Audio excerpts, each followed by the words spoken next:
All right, everybody, good morning, and we are now going to look at how to create a skybox for Spatial. You know, when you're trying to do that, there are procedures like to do the GLB packer. You can use this, but this is a little more complicated. When you look at the spatial, area, the FAQs, they do give a way to create a skybox, and when you do that,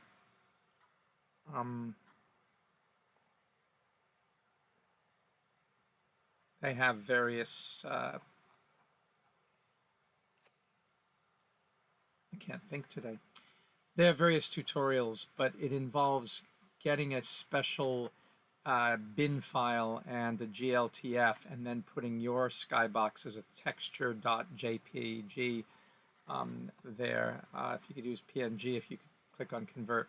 But that implies that the web is working, and we're often going out all the time. And so I'd rather just use Blender for that. So that's what I'm going to do here. So I'm going to launch Blender and show you how the simplest way to make a skybox. So for Spatial. So just watch what I do here, and you'll see that it's rather simple. So there's your cube, there's your camera and your light. You're not going to need any of those, but it doesn't matter. Leave them in if you like. What you do, the first thing is to add a mesh and add a UV sphere. And there it comes. And you'll see if you click down here, it's got 32 segments. You can make it more. 32 tends to work okay. And then make its radius much bigger and bigger, because it's going to be a skybox after all. So hitting S and scale it up, and let that, this is if you don't do it uniformly. So I'm not going to use this version of it here because it won't do it uniformly, and there doesn't seem to be a way to lock it. Oh, maybe proportional editing, I'm not sure. Proportional size doesn't do much. So yeah, just grab it with S and scale it way up. And then you've got the beginnings of your skybox. Now, what I've done here is I've got an image in my Google Photos area that I took in Belgium. So if you're taking with a Google phone like I am, then you'll already have it downloaded, the photosphere option. So this is a photosphere that I took with the Google phone, and it's here in my Google Photos, right there, the photosphere. And so I downloaded that, and so what I'm going to do with that download, which is right here, that's what it looks like, it's a JPEG, is now I'm going to very, very simply and quickly click on the sphere and go to materials and create a new material, and then click here where it says base color on that little dot, and say you want to use an image texture. And then you can open which image texture. And the image texture that I have is this one here, photosphere. Now, perhaps I wanted to name it to make it a little better. So let's see if it'll let me name it in here. Rename. Call it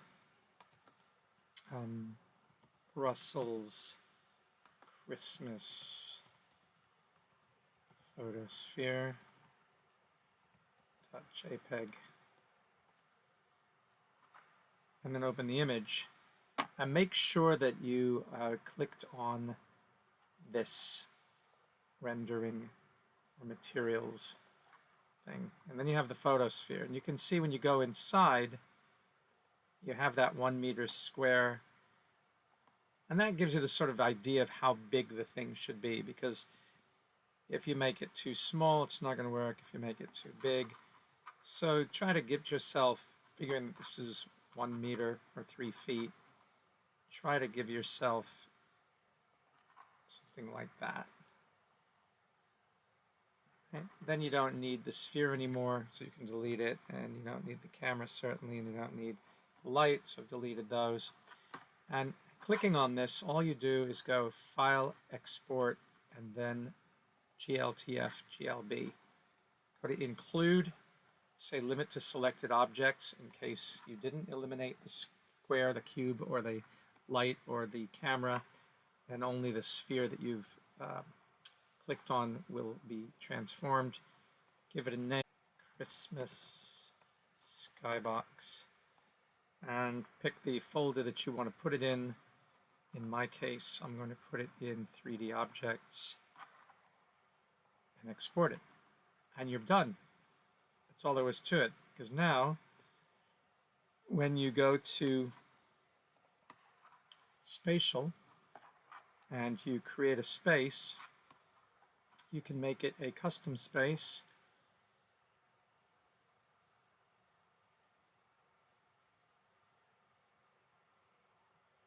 I don't know why it's taking so long to create the space. There we go. And the first thing I do is change the name, and I'll call it Brussels Christmas, of course.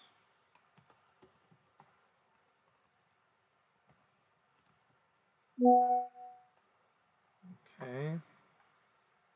And now you can add content and upload that sphere, which is there.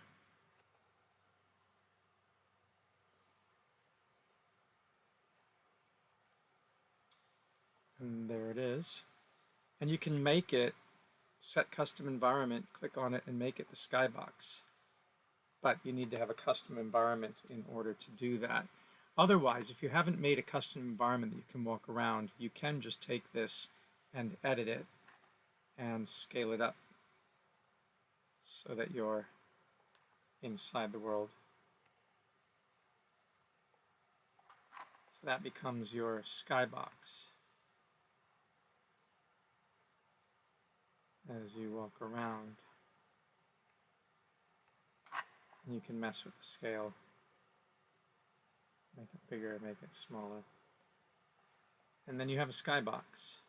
To set it as a skybox, rather than just scaling it up as a sphere, then you have to add an object or an environment in there. So there's another thing you can do with Blender. And let's leave this here, it doesn't matter.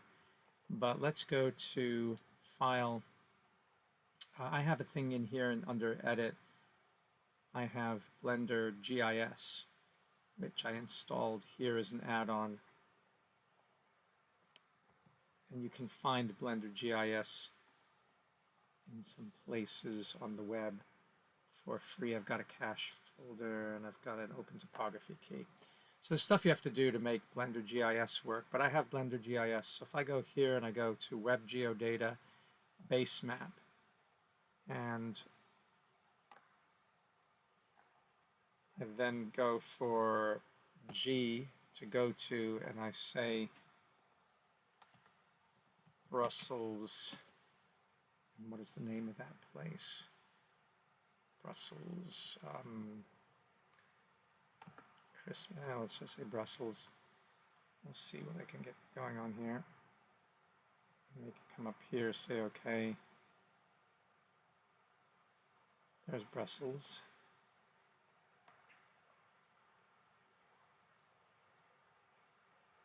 And there's the train station, and the square is this one here. So there's the train station. So you just have to know Brussels to know it. But since this is where I'm standing, then what I would do is then hit E for extrusion and take that piece out. And there it is. And then I can export this piece. I'm not sure where there's our sphere. Let's see where our sphere is. Let's see, it's probably pretty tiny. So I'm going to hit period to find the sphere. There's the sphere. It's not in the right place. And of course, the view is truncated. Usually you have to come here to view and make it like 10,000 and bring the clip down to like 0. And then we can find where Brussels went in the landscape. So Brussels is there at the 0 point, and the sphere is not, so we want to find where the sphere is and make its location 0, 0, 0. There it is. There's the sphere. Coming right over there. And then when you're inside, of course, and you can adjust the size of the sphere.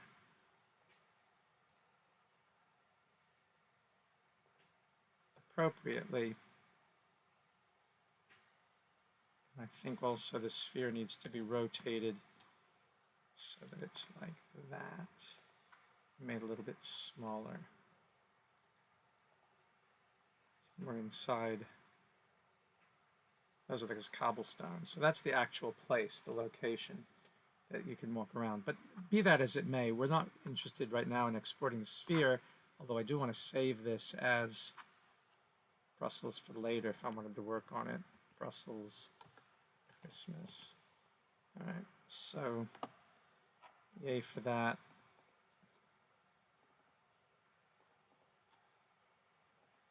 It's the blend. This just this one piece I want to get out. So I've already done the GLB on this, but I want to do a GLB on the landscape. So you can go export GLTF or GLB, and then instead of it being the skybox, this is going to be the landscape. And export that. So I'm just doing that. All I did was select that, not the sphere. And now when I go to here, I can upload a custom environment, and that would be the landscape. So what's absolutely nice about using Blender GIS is that the landscape actually comes in the real size of that landscape. So this is how long it would take to walk across that part of Brussels. But let me show you something here. I'm going to say it looks good for that. I can, before I put the skybox in, I can come in and put a chair in. Let's use a wingback chair. Or actually, if we bring a larger one, then, or an airplane seat, it's kind of fun. We use those a lot. And then I can sit down on the airplane seat, and then I can drag it way up in the air to look down over the landscape. You can see the couple there. So now when we set this as the skybox, if I click on this, go to here, set custom environment, go to skybox, it disappears, I fall off the chair, but there it is. The landscape is there. And I'm in on that. And that is what it looked like. Now if I re-add the chair, or maybe I can find the chair. No, I don't know. I have no idea where the chair went. Probably up in the sky somewhere. So I can add another chair. Then I can sit down in the chair and scroll up. Oh, there's my other chair. So let me get rid of that chair.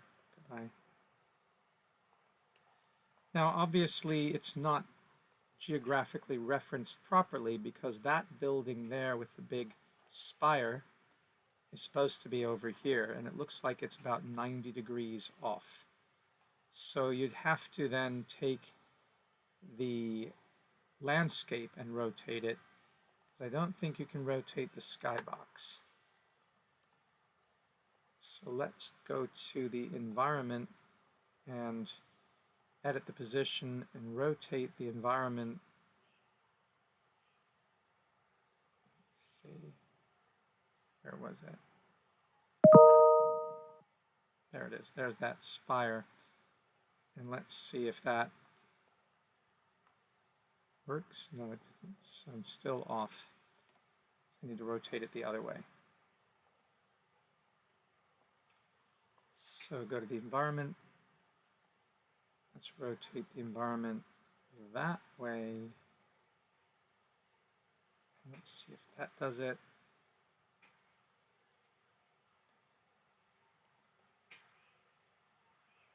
Not quite. So let's try it again.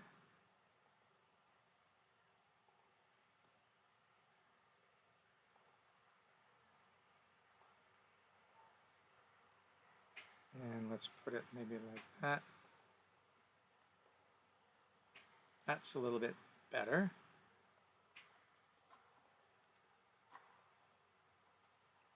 But the skybox that they have, actually it doesn't look too bad from the ground. It's more or less accurate. So yeah, you can get a sense of it. The only thing is that the environment, of course, is not as pretty as the floor of the skybox, which is the actual picture of the floor. But you do get a sense of this. And if you wanted to, you could take the Brussels skybox and bring it in again as a sphere, and then you can scale that up over this. And this, if you don't use the skybox as a skybox, you can rotate the sphere, as long as you don't use it as a skybox overtly, assign it a skybox. But you have then the ability not to rotate the landscape, but to rotate the skybox and play with the scales. Whereas here you see we've made it as a fixed skybox. So there's a lot of different opportunities you have for this to make it work. Of course, it's a little distorted when you do it like that. Whereas if you do this, then it's not distorted because it's made as the skybox. And there's the sphere. All right, so that's the easiest way to get a skybox in and to get a landscape in. Hope you enjoyed that.